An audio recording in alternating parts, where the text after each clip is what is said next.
Hello friends, welcome back to princess Loka YouTube channel. So ಇದು ಗಣೇಶ ಹಬ್ಬದ vlog ಆಗಿರುತ್ತೆ. So ಬೆಳಗ್ಗೆನೇ ನಾನು ದೇವಸ್ಥಾನಕ್ಕೆ ಹೋಗೋದಕ್ಕೆ ಅಂತೇಳಿ ಎಲ್ಲ ರೆಡಿ ಮಾಡ್ಕೊಂಡಿದ್ದೆ. ಸೊ ನಾವು ಫಸ್ಟು ನಾಗರಿಗೆ ಪೂಜೆ ಮಾಡ್ಕೊಂಡು ಬರ್ತೀವಿ. ಹುತ್ತ ಇದ್ದರೆ ಹುತ್ತಿಗೆ, ಇಲ್ಲಾಂದರೆ ನಾಗರಿಗೆ. ಸೊ ನಾನು ಈ ಸರಿ ನಾಗರಿಗೆ ಹೋಗಿದ್ದೆ. ನಿಮ್ಮ ಮನೇಲಿ ಗಣೇಶ ಹಬ್ಬ ಎಲ್ಲ ಯಾವ ರೀತಿ ಆಚರಣೆ ಮಾಡಿದರೆ, ಎಲ್ಲ ಚೆನ್ನಾಗಿ ಆಚರಣೆ ಮಾಡಿದರೆ ಅಂದ್ಕೊಂಡಿರ್ತೀನಿ. ಸೊ ಎಲ್ಲರಿಗೂ ಬಿಲೇಟೆಡ್ ಗಣೇಶ ಹಬ್ಬದ ಶುಭಾಶಯಗಳು. ಸೊ ಈ ವರ್ಷ ಗಣೇಶ ಎಲ್ಲರಿಗೂ ಒಳ್ಳೇದು ಮಾಡಲಿ ಅಂತಲೇ ನಾನು ಹಾರೈಸ್ತೀನಿ. ಅಂದರೆ ನಮ್ಮ ಮನೇಲಿ ಸಂಪ್ರದಾಯ ಇದೇ ರೀತಿಯೇ. ಸೊ ನಮ್ಮ ಕಡೆ ಎಲ್ಲರೂ ಇದೇ ರೀತಿಯೇ ಮಾಡೋದು, ಪ್ರತಿಯೊಬ್ಬರೂ ಸಹ. ಇನ್ನು ಬೆಳಗ್ಗೆ ಫಸ್ಟು ನಾಗರಿಗೆ ಹೋಗಿ ಪೂಜೆ ಮುಗಿಸ್ಕೊಂಡು ಬಂದು ನಂತರ ಮನೆಯಲ್ಲಿ ಪೂಜೆ ಮಾಡುವಂಥದ್ದು.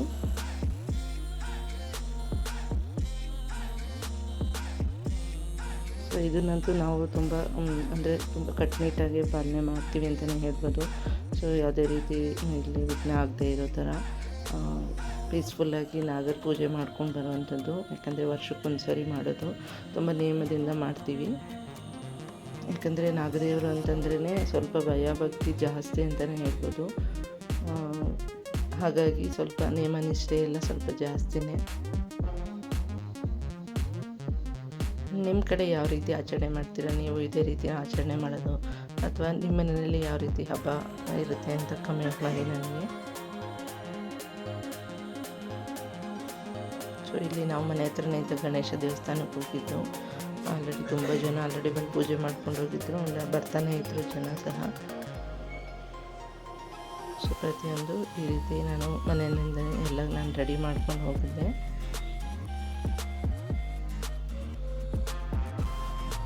ಯಾಕಂದರೆ ಇದೊಂದು ಪೂಜೆ ಆಗಿಬಿಡ್ತು ಅಂದರೆ ನಮಗೆ ಗಣೇಶ ಹಬ್ಬದ ದಿನ ಆಲ್ಮೋಸ್ಟ್ ಒಂದು ಮುಕ್ಕಾಲು ಭಾಗ ಹಬ್ಬ ಆದಂಗೆ ಮೇಯ್ನ್ ಇದೇ ಆಗಿರುತ್ತೆ ನಮಗೆ.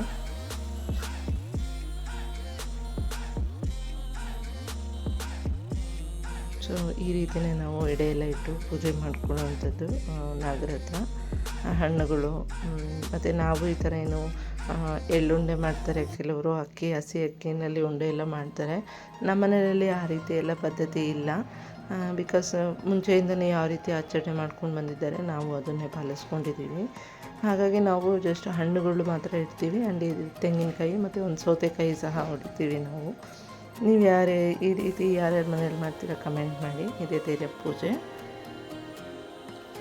ಸೊ ಈ ರೀತಿ ಹಣ್ಣುಗಳು ನಾನು ಮನೆಯಲ್ಲೇ ಆಲ್ರೆಡಿ ಕಟ್ ಮಾಡ್ಕೊಂಡು ಹೋಗಿದ್ದೆ. ಬಿಕಾಸ್ ಅಲ್ಲೆಲ್ಲ ನಾವು ಮಾಡ್ಕೊಳ್ಳೋಕ್ಕಾಗೋದಿಲ್ಲ. ಎಲ್ಲರೂ ತುಂಬ ಜನ ಬಂದು ಪೂಜೆ ಮಾಡ್ಕೊಳ್ಳೋರು ಇರ್ತಾರೆ. ಸೊ ಆದಷ್ಟು ಬೇಗ ನಾವು ಪೂಜೆ ಮುಗಿಸ್ಕೊಂಡ್ರೆ ಇನ್ನೊಬ್ಬರಿಗೆ ನಾವು ಅಲ್ಲಿ ಪ್ಲೇಸ್ ಮಾಡ್ಕೊಂಡಂಗೆ ಆಗುತ್ತೆ. ಹಾಗಾಗಿ ಪ್ರತಿಯೊಂದು ಮನೆಯಿಂದ ರೆಡಿ ಮಾಡ್ಕೊಂಡು ಹೋಗ್ಬಿಟ್ರೆ ಜಸ್ಟ್ ಅಲ್ಲೆಲ್ಲ ತೆಗೆದಿಟ್ಬಿಟ್ಟು ನಾವು ಪೂಜೆ ಮುಗಿಸ್ಕೊಂಡು ಬರ್ಬೋದು. ಬೇರೆಯವರಿಗೂ ತೊಂದರೆ ಆಗೋದಿಲ್ಲ. ಆ್ಯಂಡ್ ನಮ್ಮ ಪೂಜೆನೂ ಸ್ವಲ್ಪ ಬೇಗ ಆಗುತ್ತೆ ಅಂತ ಹೇಳಿ.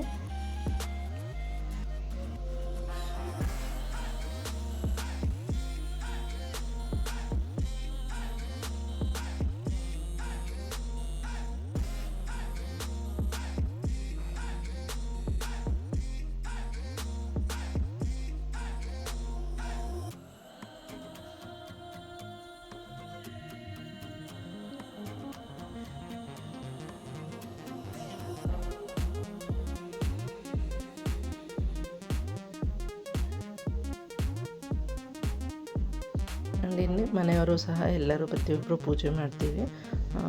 ಎಲ್ರಿಗೂ ಒಳ್ಳೇದು ಮಾಡಲಿ ಅಂತೇಳಿ ದೇವರು ಮನೇಲಿ ಮಕ್ಕಳಿಂದ ಹಿಡಿದು ದೊಡ್ಡವರಿಂದ ಎಲ್ಲರೂ ಪ್ರತಿಯೊಬ್ಬರು ಸಹ ಪೂಜೆ ಮಾಡುವಂಥದ್ದು.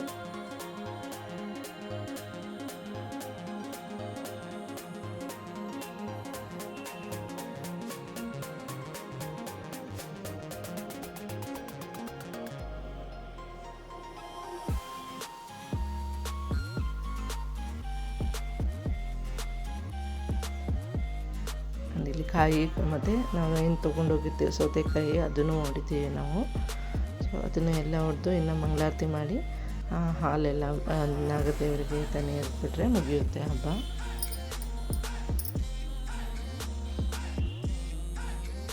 ಆ್ಯಂಡ್ ನಾನು ಕಂಕಣ ಕಟ್ಟೋ ದಾರನೂ ಸಹ ಮನೆಯಿಂದನೇ ರೆಡಿ ಮಾಡ್ಕೊಂಡು ಹೋಗಿರ್ತೀನಿ. ಯಾಕಂದರೆ ಅಲ್ಲಿ ನಮಗೆ ದಾರ ಎಲ್ಲ ಸುತ್ತಿ ಅದೆಲ್ಲ ತೊಗೊಂಡು ಮಾಡೋಷ್ಟು ಟೈಮ್ ಇರೋದಿಲ್ಲ. ಅಲ್ಲಿ ತುಂಬ ಜನ ಅರ್ಜೆಂಟ್ ಮಾಡ್ತಾಯಿರ್ತಾರೆ. ಹಾಗಾಗಿ ದಾರ ತೊಗೊಂಡೋಗಿ ನಾನು ನಾಗರ ಪಾದದ ಹತ್ರ ಇಟ್ಬಿಟ್ಟು ಅದ್ರ ಮೇಲೆ ಹಾಲೆಲ್ಲ ಎರೆದು ಅದೇ ದಾರನ ಕಟ್ಕೊತೀವಿ. ಮೇಯ್ನ್ ಅದೇ ಅಂತ, ಕಂಕಣ ಕಟ್ಕೊಳ್ಳೋದೇ ಮೇಯ್ನ್ ಅಂತ ಹೇಳ್ಬೋದು. ಯಾಕಂದರೆ ದಾರದ್ದು ನಮಗೆ ಒಂಥರ ಶ್ರೀರಕ್ಷೆ ಅಂತಲೇ ಹೇಳ್ಬೋದು ಹಬ್ಬಕ್ಕೆ.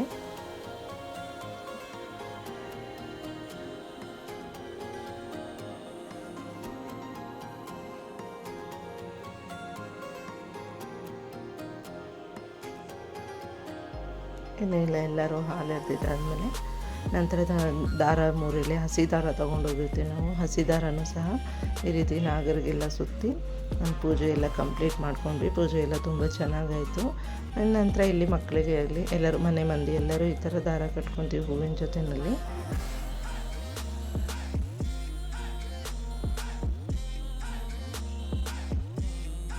ಹಬ್ಬ ಅಂದರೆ ಮನೆಯಲ್ಲಿ ಹೆಣ್ಮಕ್ಳು ರೆಡಿಯಾಗೋದು, ಹೊಸ ಬಟ್ಟೆ ಹಾಕ್ಕೊಂಡು, ಅದರಲ್ಲೂ ಹೆಣ್ಮಕ್ಳಿರೋ ಮನೆಯಲ್ಲಿ ಅಂದರೆ ಅವ್ರನ್ನ ರೆಡಿ ಮಾಡೋದೇ ಒಂದು ದೊಡ್ಡ ಸಂಭ್ರಮ ಆಗೋಗುತ್ತೆ ತಾಯಂದಿರಿಗೆ. ಅವ್ರನ್ನ ರೆಡಿ ಮಾಡಿ ಅವರಿಗೆಲ್ಲ ಮಾಡೋ ಅಷ್ಟೊತ್ತಿಗೆ ಅರ್ಧ ಹಬ್ಬ ಅಲ್ಲೇ ಬಂದುಬಿಟ್ಟಿರುತ್ತೆ ನಮಗೆ. ಇನ್ನು ಎಲ್ಲ ಮುಗಿದ್ಮೇಲೆ ಅಲ್ಲೂ ಸಹ ಒಂದು 5 ಜನ ಮುತ್ತೈದೆಯರಿಗೆ ಅರಿಶಿನ ಕುಂಕುಮ ಕೊಡ್ತೀವಿ. ಸೊ ಎಲ್ಲರೂ ಮಾಡ್ತಾರೆ ಇದು ಸೇಮ್. ನಾನು ಕಂಟಿನ್ಯೂ ಮಾಡ್ಕೊಂಡು ಬಂದಿದ್ದೀನಿ. ನಂತರ ಇನ್ನು ದೇವಸ್ಥಾನಕ್ಕೆ ಹೋಗಿ ಅಲ್ಲಿ ದೇವ್ರ ದರ್ಶನ ಎಲ್ಲ ಮುಗಿಸ್ಕೊಂಡು ಸ್ವಲ್ಪ ಹೊತ್ತು ಕೂತಿದ್ದು ನಂತರ ಮನೆಗೆ ಹೊರಟ್ವಿ ನಾವು. ಇನ್ನು ಮನೆಯಲ್ಲಿ ಪೂಜೆ ನಾನು ಆಲ್ರೆಡಿ ಎಲ್ಲ ರೆಡಿ ಮಾಡಿಟ್ಟು ಬಂದಿದ್ದೆ. ಇನ್ನು ಹೋಗಿ ದೀಪ ಒಂದು ಅಂಟಿಸ್ಬೇಕಿತ್ತು. ಇದು ಮುಗಿಸ್ಕೊಂಡು ನಂತರ ಹೋಗಿ ದೀಪ ಅಂಟಿಸೋಣ ಅಂಥೇಳಿ.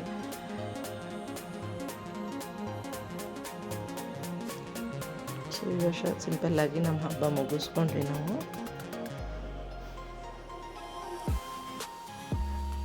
ನಮ್ಮ ಮನೆಯಲ್ಲಿ ಈ ರೀತಿ ಪೂಜೆ ಮುಗಿಸ್ಕೊಂಡೆ ನಾನು.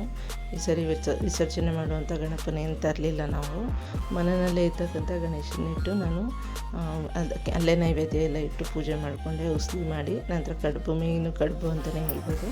ಆ್ಯಂಡ್ ಗಣೇಶನಿಗೂ ಉಸ್ಲಿ ಅಂದರೆ ತುಂಬ ಇಷ್ಟ.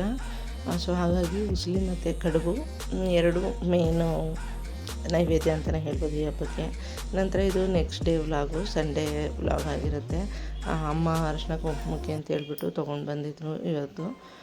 ಇನ್ನು ನೆಕ್ಸ್ಟು ಮತ್ತು ಇನ್ನು ಹುಣ್ಣಿಮೆ ಬಂದುಬಿಡುತ್ತೆ. ನಂತರ ಪಿತೃಪಕ್ಷಗಳು ಬಂದುಬಿಡುತ್ತೆ. ಸೊ ಸೆಂಟ್ರಲ್ಲಿ ನಾವು ಇರೋದಿಲ್ಲ, ಡ್ಯೂಟಿಗಳ್ಗೆ ಹೋಗ್ಬಿಡ್ತೀವಿ ಅಂತೇಳಿ ಸಂಡೇ ನೀವು ಮನೇಲಿ ಇರ್ತೀವಲ್ಲ ಅಂತೇಳಿ ಇವತ್ತೇ ಕೊಟ್ಬಿಡೋಣ ಅಂತ ತೊಗೊಂಡು ಬಂದರು.